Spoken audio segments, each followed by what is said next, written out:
আমরা সবাই কম বেশি বাইরের খাবার খেতে পছন্দ করি। এর মধ্যে চাউমিন আমাদের সবার প্রিয়। এটা কিন্তু অনেক রকমভাবেই বানানো যায়। তাই আজকে ঘরে বসে না হয় আমরা স্ট্রিট স্টাইলে চাউমিন বানিয়ে নিই। চাউমিন বানানোর জন্য আমরা আমাদের নিজেদের পছন্দ মতো সবজি নিতে পারি। এখানে আমরা নিয়েছি ক্যাপসিকাম, গাজর, বাঁধাকপি। তাছাড়াও প্রয়োজনীয় উপকরণগুলির মধ্যে রয়েছে পেঁয়াজ, লঙ্কা এবং আদা রসুন। প্রথমেই কেটে নেব একটা গোটা ক্যাপসিকাম,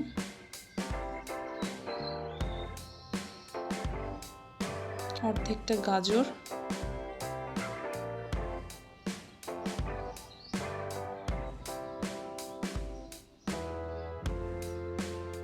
অর্ধেকটা বাঁধাকপি, 6-7 কোয়া রসুন,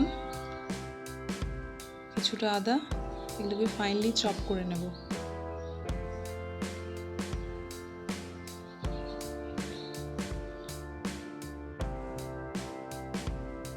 দুটো মিডিয়াম সাইজের পেঁয়াজ নেব এবং 3টে লঙ্কা।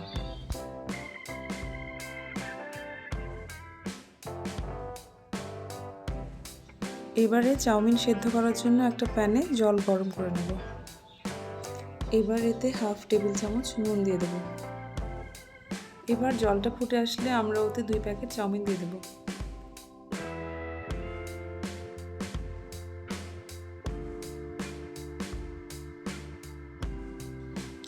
চাউমিন সেদ্ধ হওয়ার পর জলটা ভালো করে ছেঁকে নিতে হবে। চাউমিনটা যাতে একে অপরের গায়ে লেগে না যায়, তাই 1 চা চামচ তেল দিয়ে হালকা করে আমরা চাউমিনটাকে মাখিয়ে নেব।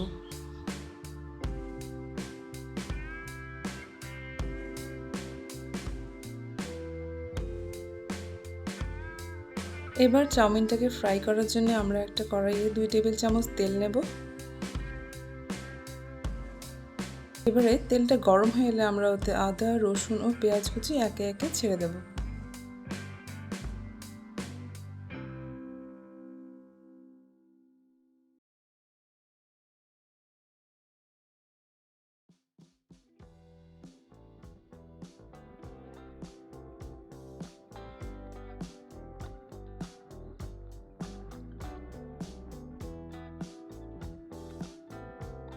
কিছুক্ষণ নাড়িয়ে নেওয়ার পরে আমরা তেলে বাকি সবজিগুলো ছেড়ে দেব।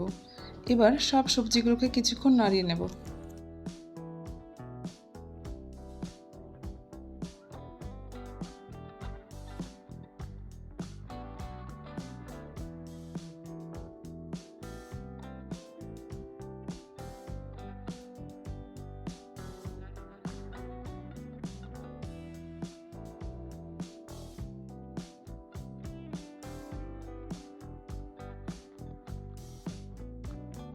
সবজিগুলোতে দেব 1 টেবিল চামচ ভিনেগার,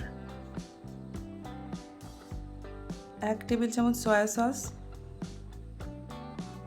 1 টেবিল চামচ গ্রিন চিলি সস, দেব 1 টেবিল চামচ রেড চিলি সস আর 1 টেবিল চামচ টমেটো সস।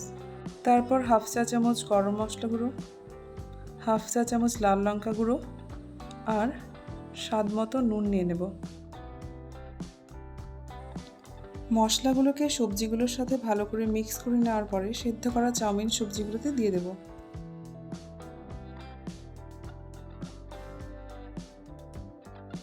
এরপরে সবজি মশলার সাথে চাউমিনগুলোকে কিছুক্ষণ একত্রে ভালো করে মিক্স করে নেব। নিলেই আমাদের চাউমিন একদম রেডি।